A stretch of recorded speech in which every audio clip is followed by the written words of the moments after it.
اعوذ باللہ من الشیطان الرجیم بسم اللہ الرحمن الرحیم رب اشرح لی صدری ویسر لی امری واحلل عقدۃ من لسانی یفقہوا قولی۔ بکھرے موتی، 5واں حصہ۔ ایک لالچی کا قصہ۔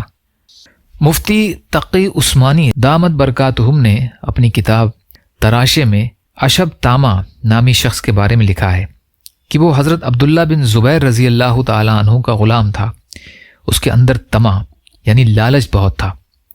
وہ اپنے زمانے کا نامی گرامی لالچی تھا، یہاں تک کہ اس کی یہ حالت تھی کہ اس کے سامنے اگر کوئی آدمی اپنا جسم کھجاتا تو وہ سوچ میں پڑ جاتا کہ شاید یہ کہیں سے کچھ دینار نکال کر مجھے ہدیہ کر دے گا۔ وہ خود کہتا تھا کہ جب میں 2 بندوں کو سرگوشی کرتے دیکھتا تو میں ہمیشہ یہ سوچا کرتا تھا کہ ان میں سے شاید کوئی یہ وصیت کر رہا ہو کہ میرے مرنے کے بعد میری وراثت اشب کو دے دینا۔ جب وہ بازار میں سے گزرتا اور مٹھائی بنانے والوں کو دیکھتا تو ان سے کہتا کہ بڑے بڑے لڈو پیڑے بناؤ۔ وہ کہتے کہ ہم بڑے لڈو کیوں بنائیں؟ یہ کہتا کہ کیا پتہ کوئی خرید کر مجھے ہدیہ میں ہی دے دے۔ ایک مرتبہ لڑکوں نے اس کو گھیر لیا، یہاں تک کہ اس کے لیے جان چھڑانا مشکل ہو گیا۔ بالآخر اس کو ایک ترکیب سوجھی۔ وہ لڑکوں سے کہنے لگا، کیا تمہیں پتہ نہیں کہ سالم بن عبداللہ کچھ بانٹ رہے ہیں؟ تم بھی ادھر جاؤ، شاید کچھ مل جائے۔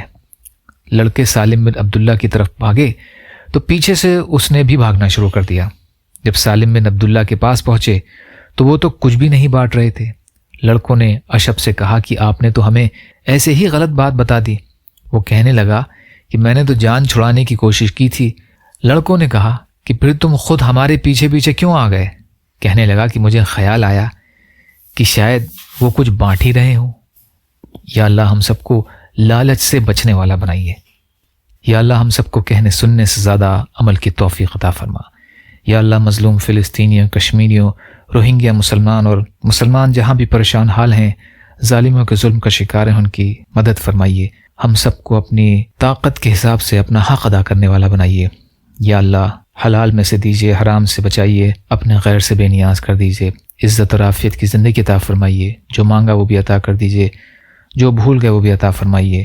ربنا تقبل منا انک انت السمیع العلیم برحمتک یا ارحم الراحمین۔ لا الہ الا اللہ محمد رسول اللہ۔ السلام علیکم۔